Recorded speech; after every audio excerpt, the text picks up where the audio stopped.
about lately as I go on my day, like we all do, is that we have to make a lot of decisions. And beyond just making those decisions, they kind of come from like an evil side and a good side. So stick with me.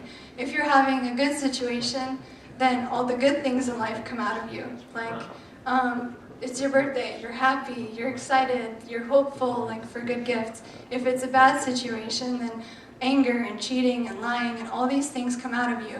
And so in those situations, we have that choice, whether we're going to be happy or whether we're going to be angry or whether we're going to be one way or another. And that's kind of like the struggle everybody faces. You know, the devil doesn't want to let you have an easy life. He doesn't want you to be successful in the decisions you make. So it's like this struggle, like tug of war. One person here, one person here. It's like the, I don't know what you call them, like the good angel, bad angel on your shoulders. Angel and demon. Yeah. Yeah, okay. Excuse me. So we're going to go to Genesis 25.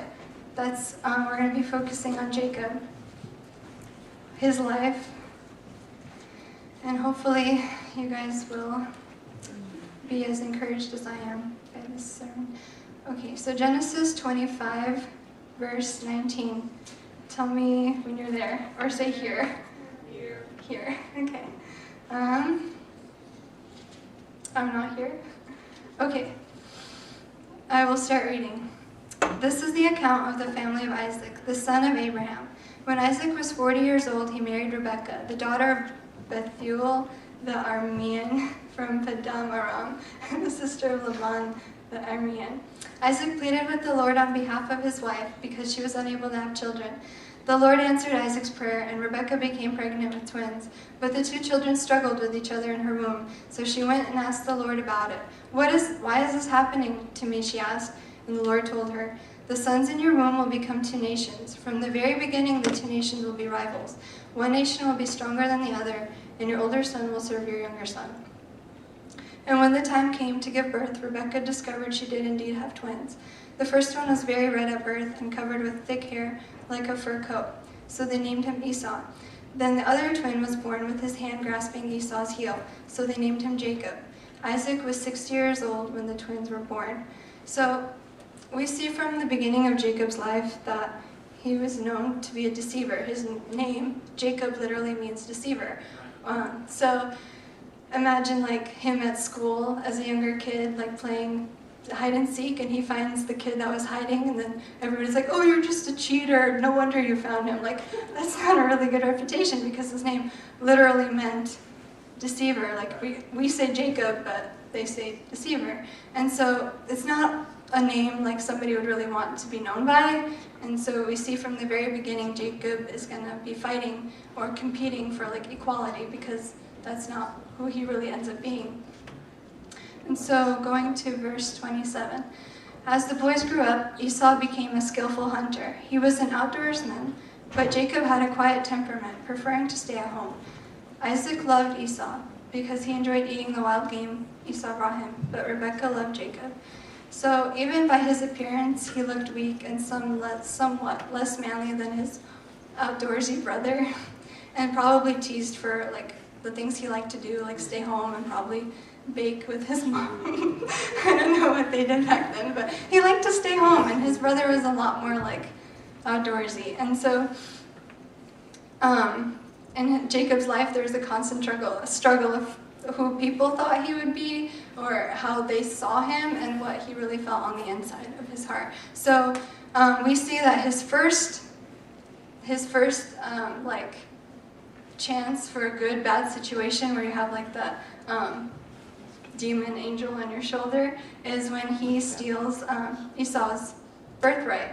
So verse 32 says, "Look, I'm dying of starvation," said Esau.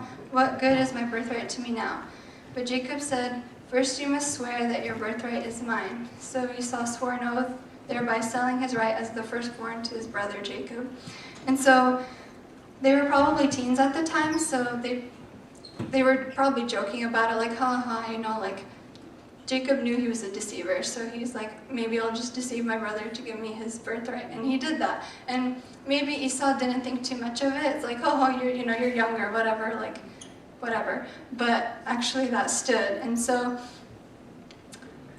this is the first time we see Jacob having to make a major decision in his life, while there's like different influences on him, like his mom, like she knew that Jacob was supposed to be head over his older brother, but she took it into her own hands, the situation. And then also like Jacob probably wanted to be kind of make it his own thing to be ahead of his brother because of his name. Like, let's just focus on the fact that his name probably has driven him to do the things he wanted to do in these situations, you know, like carrying this burden of having deceivingness over your head all the time. We can see why he would do the things he's done.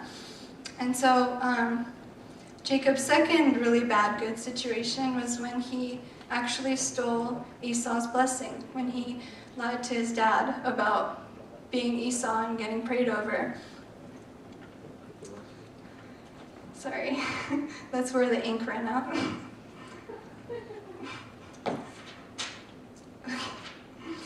And so, by this point, you know, like they're a little bit older.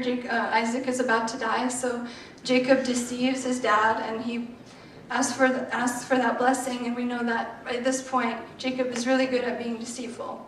It's going to follow him kind of through the rest of his life, and also his mom knew about it too. And so that was another situation where he was going to deceive somebody else and still by that reputation.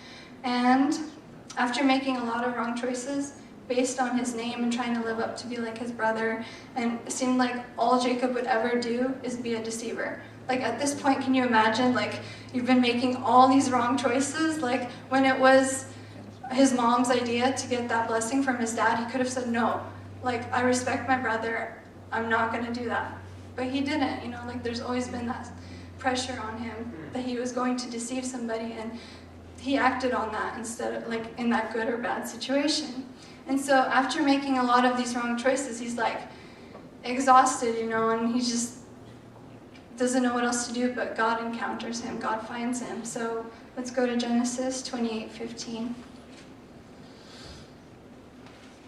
It says, "What's more, I am with you, and I will protect you wherever you go. One day I will bring you back to this land. I will not leave you until I finish giving you everything I have promised you." And so this is the first time like Jacob on his own encounters God, and he accepts it. You know, why wouldn't you want a blessing? But he still had that huge weight of his name being like this curse on him and the way he behaved. And he's like, sure, God, but are you really going to bless me? Because you know who I am. You know what I'm like and how I stole from my brother, and now my dad is angry, but he's dead. And so he lives, his life continues, and he gets married and he gets really rich, but then he lies to his uncle and steals the sheep because he mixed up the colors and whatever. But all this time, his name is still like following him. And even though he's already moved away from his parents' home at this point, it still had a really heavy burden on him. And so after 20 years, he has to meet that burden again. He has to meet his brother, because he hears that he's in the area. And so this time, encounter, good, bad situation, devil, angel, he actually prays to God. Yay, I like those situations. He prays and he asks God to help him. And let's go to Genesis 32, verse 22. Okay, so I'm going to read it. It's kind of long, but it'll really help get the point across. During the night, Jacob got up and took his 2 wives and his 2 servant wives and his 11 sons and crossed the Jabbok River with them. After taking them to the other side, he sent over all his possessions. This left Jacob all alone in the camp, and a man came and wrestled with him until the dawn began to break.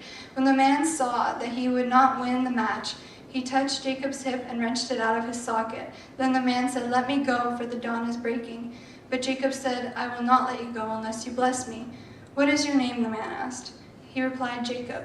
"Your name will no longer be Jacob," the man told him.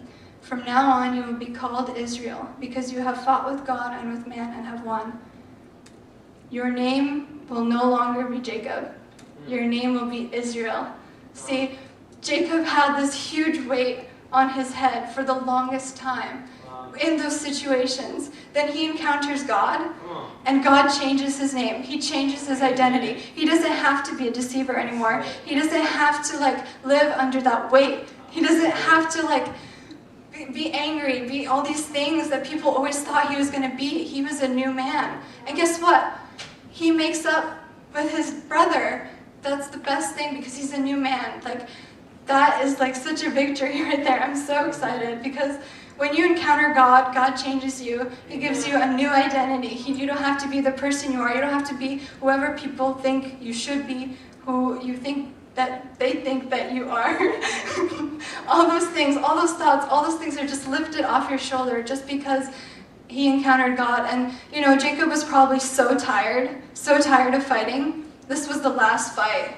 He was not going to win, because after all this, you can kind of get really good at what you're doing. And so he fought with God, and God saw his heart. He saw how much it burdened Jacob to be living that way, and it was his provision in the first place that it would be a nation, it would be Israel. And so through Jacob's struggles through life, God made it something beautiful, and he didn't have to be who he thought he was.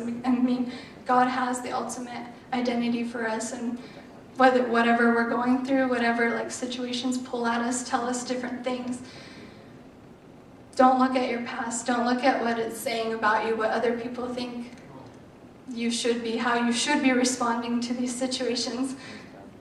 Trust God, and he will help you. He's going to fight for you, because the devil, the only expectation he has of you is for you to fail, for you to lose, for you to be weighed down by these things. And God, he already won. Jesus already won everything for you. He's fighting for you right now. He's praying for you so you would win. And I would just wanted to encourage you in that. Amen.